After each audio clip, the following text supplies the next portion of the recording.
ಈ ಸಮಾಜದ ಶೋಷಿತರ ಪರವಾಗಿ, ಬಡವರ ಪರವಾಗಿ, ಪರಿಶಿಷ್ಟ ಜಾತಿ ಪರಿಶಿಷ್ಟ ವರ್ಗದವರ ಪರವಾಗಿ, ಅವರನ್ನ ಸಾಮಾಜಿಕವಾಗಿ ಆರ್ಥಿಕವಾಗಿ ಸಮಾಜದಲ್ಲಿ ಶಕ್ತಿ ಕೊಟ್ಟು ಅವರನ್ನು ಕೂಡ ಮುಖ್ಯವಾಗಿ ತರಬೇಕು ಅಂತಕ್ಕಂಥ ಹಂಬಲ ಬಿಟ್ರೆ ಆಸ್ತಿ ಮಾಡಬೇಕು, ಜಮೀನುಗಳನ್ನು ಮಾಡಬೇಕು, ಪ್ರಾಪರ್ಟಿ ಮಾಡಬೇಕು, ಬಿಲ್ಡಿಂಗ್ ಗಳನ್ನ ಕಟ್ಟಬೇಕು ಅಂತಕ್ಕಂಥ ವ್ಯಾಮೋಹ ಇಲ್ಲ.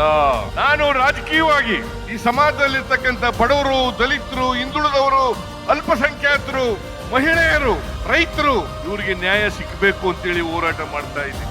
ಈ ಬಿಜೆಪಿಯವರು, ಜೆಡಿಎಸ್ನವರು ಸೇರ್ಕೊಂಡು ದುರುದ್ದೇಶದಿಂದ ಎಷ್ಟೇ ಪಾದಯಾತ್ರೆ ಮಾಡಿದ್ರು ಕೂಡ ನಾನು ಜಗ್ಗವನಲ್ಲ, ನಾನು ಬಗ್ಗವನು ಅಲ್ಲ.